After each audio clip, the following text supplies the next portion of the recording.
Stop it.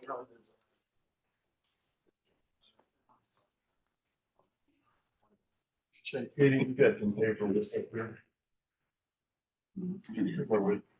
So it's like a website. Okay. Different meeting. I'll just, then I don't have to take notes on this one, do I? No, I am. You go, yeah. Stand and give it.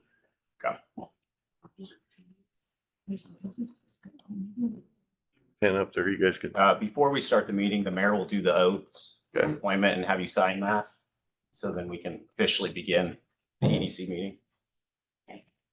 Thanks. Chase, just sit down, please stand. Yes, sure. Okay, I'm gonna give you an oath, and when I get to the appointment mechanism, I guess, some three of you were appointed by me, one by the county council, one by the city council.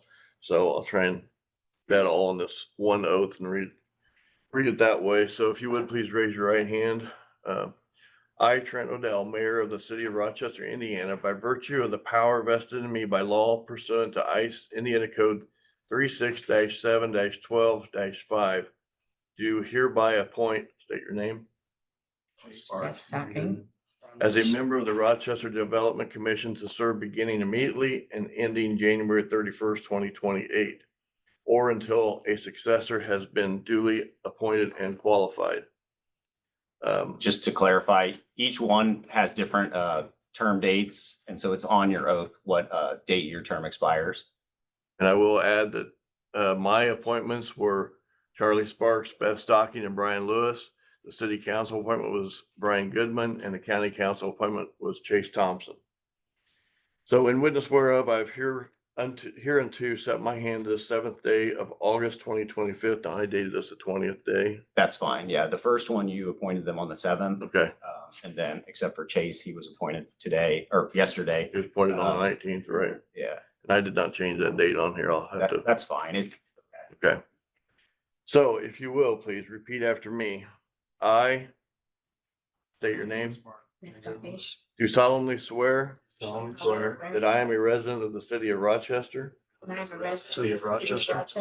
that I will support the Constitution of the United States Constitution of the United States. and the Constitution of the state of Indiana, Constitution of the state of Indiana. and that I will faithfully, Faithfully. honestly, and impartially discharge my duties as a member Discharge my duties as a member.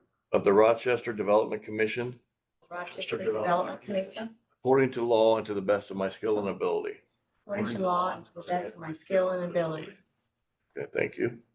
You may be seated and I'll pass it down. You don't think I need to change that date for? If you want to, you can just cross it out to the today's date, I guess. It's signed it today, but the other one's signed it.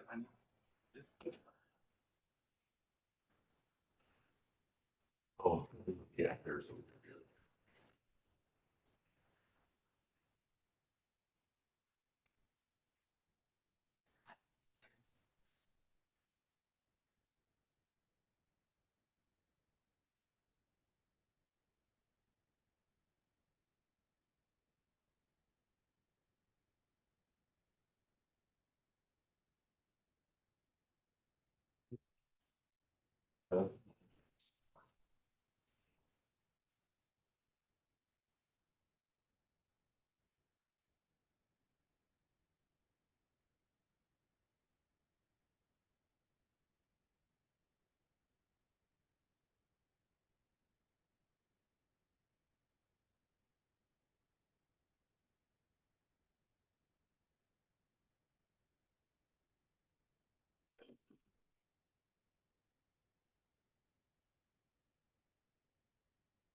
Keep these or keep.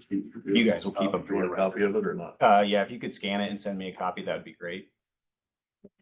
Give him the shade. Okay, you want a copy of it? Mhm.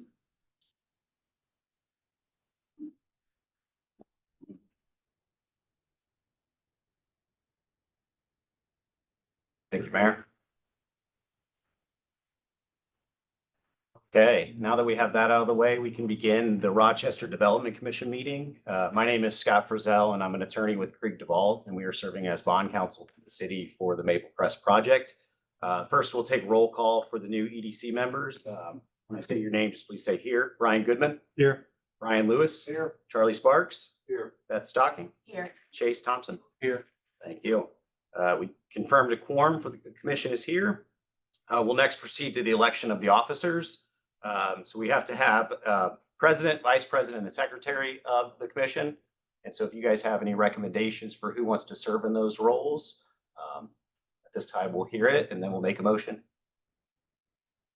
Volunteer, I'll be the secretary. Secretary. You guys step forward and be the president, vice president. And the president would be the one that runs the meeting. The EDC only meets when there are projects that are needed for financing. And so it's not a regular meeting that will occur. And your bond counsel will typically assist you with the process of the meeting. Vice president would just serve if the president is not available. And then secretary would record the minutes and keep records for the commission.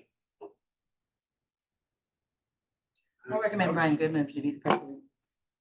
Okay. I second. Okay, and vice president,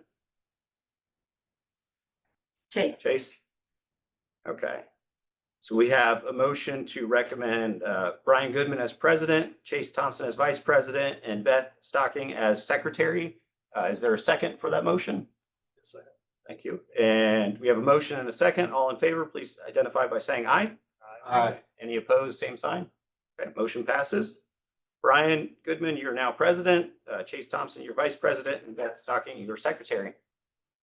We'll now proceed to the project presentation and EDC consideration of the Maple Crest project.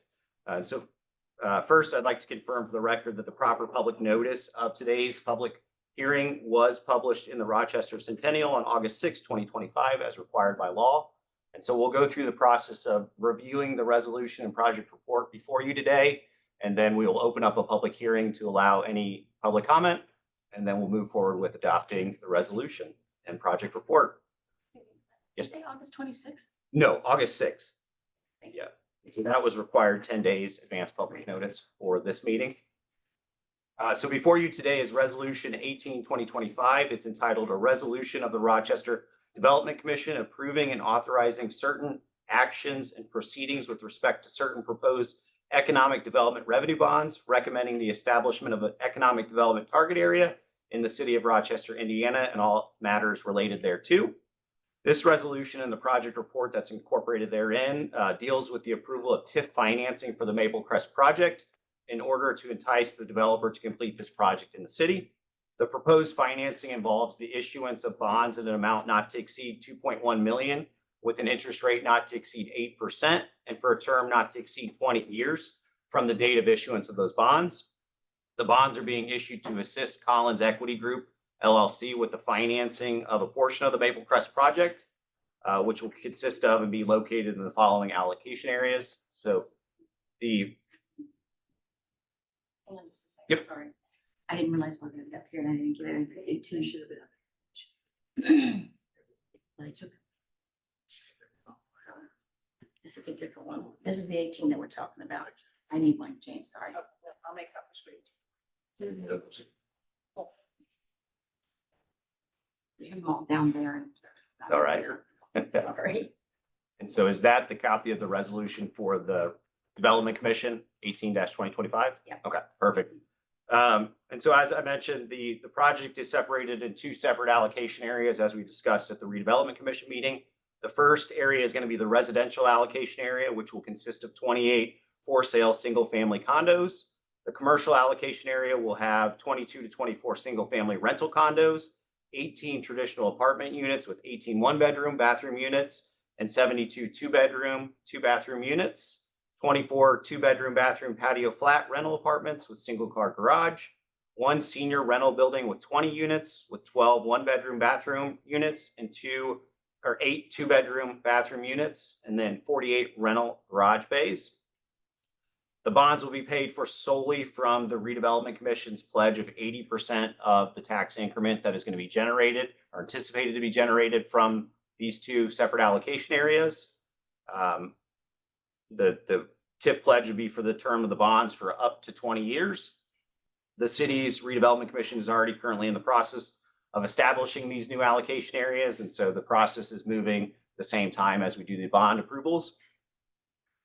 The bonds do not and shall never constitute an indebtedness of or charge against the general credit or taxing power of the city, but are special obligations that are payable solely from that pledge of TIF. So again, if TIF is not sufficient to pay debt service on the bonds, and then it's a shortfall at the risk of the developer. So there's no backing from the city of any additional revenues. This resolution also approves the designation of a residential area as an economic development target area, which allows the TIF from the residential allocation area to be captured. And so that's just a unique state requirement for any residential improvements that are deemed condos or townhomes. The resolution also approves the project report, which makes certain determinations, including that the project is proper to finance under Indiana law, that the financing is expected to result in total investment in the city of approximately $22,890,000, and that approximately 100 temporary construction jobs at an estimated payroll of $9 million, and 3 permanent full-time positions with total annual wages of approximately $150,000 will be created from these projects. Finally, the resolution approves the forms of the financing documents for this bond, including the proposed ordinance, which will be presented to the full council next week. And that ordinance, again, authorizes the bonds to be issued at an amount not to exceed $2.1 million with the terms we discussed. There's also a financing and loan agreement that's included in your packet or referenced in the resolution. That is just a template document that would be used at closing of the bonds that outlines how the developer is going to be deemed to receive the proceeds of the bonds. And then finally, there's a trust indenture that would be between the city and a corporate trustee that represents the bondholder's interest in the bonds. And so that just outlines the terms and rules and responsibilities for the issuance of the bonds and how the TIF is paid to the debt service on the bonds. The next step in the approval process for these bonds will be presenting the bond ordinance to the full council next week for approval. And then we will continue to proceed through the TIF process with the Plan Commission meeting, the full council meeting, and then the redevelopment commission public hearing and adoption of the confirmatory resolution. This EDC bond issuance is a typical process that municipalities use throughout the state to help finance these projects. And so this is something we see throughout, multiple municipalities. Again, it's an incentive that the city has to entice developers to come to the city and develop and create economic development and new tax revenue. I think, as I mentioned, the developer will be purchasing these bonds, so there's no risk to the city. Again, they're just going to be solely paid through the TIF pledge. And at this time, I'm happy to answer any questions you have, and then we'll open up a public hearing for anyone that would like to comment.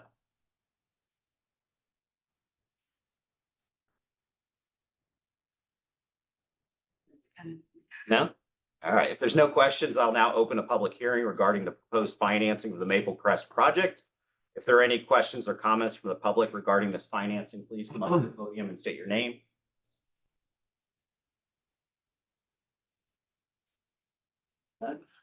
Okay. We'll now close the public hearing on the Maple Crest financing. One last option for the commissioners, if you have any questions. If not, I would seek a motion to approve resolution number 18-2025. So moved. Second that. Okay, motion and second. All in favor, please identify by aye. Aye. And any opposed, same sign. Okay, we have unanimous approval and the motion passes. Thank you all for your time. So resolution number 18-2025 is now adopted, and we will proceed with the approval processes as outlined. And at this time, I'll seek a motion to adjourn the EDC meeting. So moved. Second. Thank you all. We have an original. Add that 18. Thank you, Heidi. Thanks, Heidi. Look like I can copy that. And you can have it. It's just 1825.